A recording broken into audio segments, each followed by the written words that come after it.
அனைவருக்கும் வணக்கம். இன்றைய யோகா பகுதியில் நம்ம பார்க்கக்கூடியது முத்திரை பார்க்க போகிறோம். பித்த நாசக முத்ரா. பித்த நம்ம உடம்புல தெரியும், நம்ம 3 தோஷங்கள் இருக்குது. வாதம், பித்தம், கபம் இருக்குது. அதில் பித்தம் இருக்கிறோம்.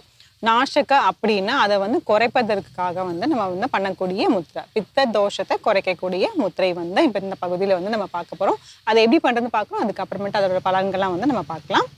கைகளில் ஏற்கனவே எல்லாருக்குமே தெரியும். மறுபடியும் வேணால் புதுசாக வந்தவங்களுக்காக நான் சொல்கிறேன். அதாவது நிலம், நம்ம நம்மளோட விரல்களை 5 பூதங்கள் இருக்கும். நிலம், நீர், நெருப்பு, காற்று, ஆகாயம். ஒவ்வொரு விரல்லையுமே ஒவ்வொரு 5 பூதங்கள் இருக்குது.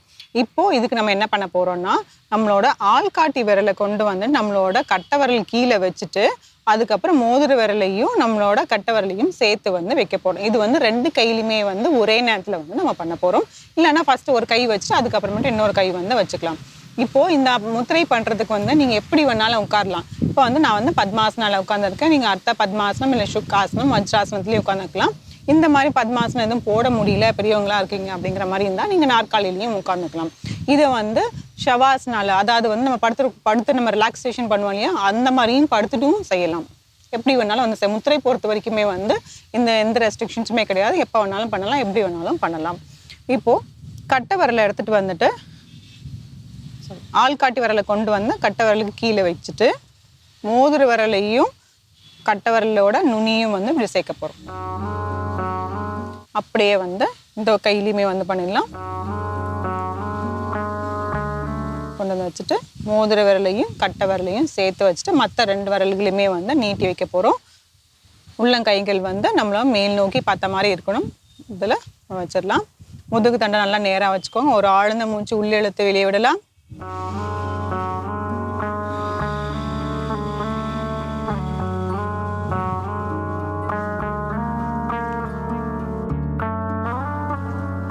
அப்படியே சில வினாடிகள் இருக்கலாம். நம்ம மூச்சை அப்படியே கவனிச்சுட்டு இருக்கலாம்.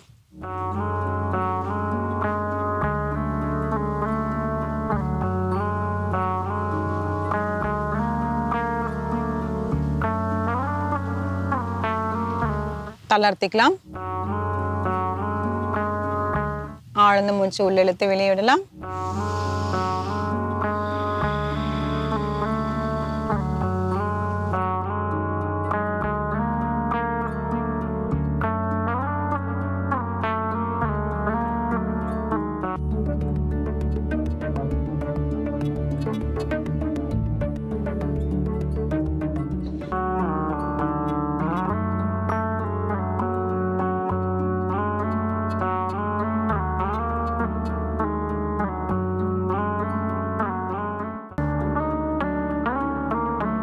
முத்திரை செய்யும் போது எந்த கவனமும் இல்லாமல் கண்களை மூடிட்டு அப்படியே நம்ம மூச்சை கவனிச்சுட்டு பண்ணோம்னா அதில் முழு பலன்கள் நமக்கு கிடைச்சிரும். இப்போது இந்த முத்திரை பண்ணுறதுனால என்ன பலன் அப்படின்னு சொல்லி பார்த்தோம்னா, நம்மளோட பித்தம் உடம்புல இருக்கிறவங்க ஜாஸ்தியாக இருக்குன்னு சொல்லுவாங்க. அதை நம்ம எப்படி நம்ம உடம்புல இருக்கிறத நம்ம கண்டுபிடிச்சிக்கலாமா, பித்த உடம்போ இல்லை வாத உடம்போ இல்லை கப உடம்பு நம்ம அந்த மாதிரி கண்டுபிடிச்சிட்டு அதுக்கேற்ற மாதிரி நம்மளோட முத்திரைகளில் எல்லாமே செய்யணும். மாற்றி செஞ்சோம்னா அது அதாவது சைடு எஃபெக்ட்ஸ் மாதிரி வர மாதிரி ஆரம்பிச்சிடும். ஸோ இப்போ இந்த பித்த நாசிக முத்திரை செய்கிறதுனால என்ன பலன் அப்படின்னு பார்த்தோம்னா, நம்மளோட உடம்பை நல்லா கூல் பண்ணி தரும். பித்தம் அவங்களுக்கு ஜாஸ்தியாக இருக்கும். உடம்பு பயங்கர ஹீட்டாக இருக்கும்.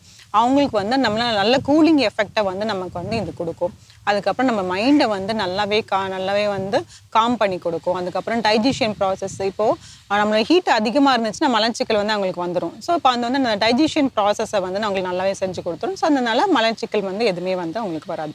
ஸோ இது மாதிரி இந்த முத்திரைகள் ஒரு 10 நிமிடமாக தான் பண்ணணும். 10லேருந்து 15 நிமிடம் கண்டிப்பாக இது செஞ்சே ஆகணும். காலையில் பண்ணலாம், இல்லை மதியம், இல்லை மாலையில் பண்ணலாம், எப்போ வேணாலும் பண்ணலாம். நம்மளோட ட்ராவலிங் இருக்கும் போதுமோ நம்ம பண்ணிகிட்டே இருக்கலாம்.